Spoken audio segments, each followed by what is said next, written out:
কথায় আছে শেষ ভালো যার সব ভালো তার। তবে বাংলাদেশের ক্ষেত্রে এবার হলো ঠিক উল্টোটা। অস্ট্রেলিয়ার বিপক্ষে শেষ টেস্টে বড় ব্যবধানে হেরেও সিরিজ শেষ হওয়ার পর প্রকাশিত টেস্ট র্যাঙ্কিংয়ে নিজেদের ইতিহাসের সর্বোচ্চ অবস্থানে উঠে গেছে বাংলাদেশ। ম্যাকাই টেস্টে ইনিংস ব্যবধানে হেরেছে বাংলাদেশ, তাও মাত্র ২ দিনের মধ্যে। তবে এর আগে ডারউইনে সিরিজের প্রথম টেস্টেই অস্ট্রেলিয়াকে ৯ উইকেটে হারিয়ে ইতিহাস গড়ে টাইগাররা। শেষ পর্যন্ত ২ টেস্টের সিরিজে ১-১ সমতায় শেষ হয়, আর তারই পুরস্কার মিলল আইসিসির সর্বশেষ র্যাঙ্কিংয়ে।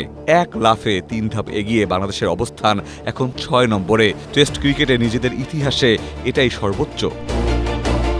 ওভারফ্লো কিংবা লিকেজের ঝামেলা?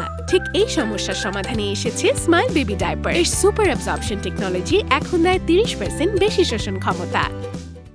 ২৪ ম্যাচে ১,৮৮৭ পয়েন্ট নিয়ে বাংলাদেশের রেটিং এখন ৭৮। এর আগে সর্বোচ্চ ৭ নম্বরে উঠেছিল বাংলাদেশ ২০২৪ সালে পাকিস্তানকে তাদের মাটিতে ২-০ ব্যবধানে হারানোর পর। বাংলাদেশের এই উত্থানে পেছনে পড়েছে শ্রীলঙ্কা, পাকিস্তান, ওয়েস্ট ইন্ডিজ ও জিম্বাবুয়ে। তবে শীর্ষে এখনও আছে অস্ট্রেলিয়া, দক্ষিণ আফ্রিকা, নিউজিল্যান্ড, ভারত ও ইংল্যান্ডের মতো দলগুলো।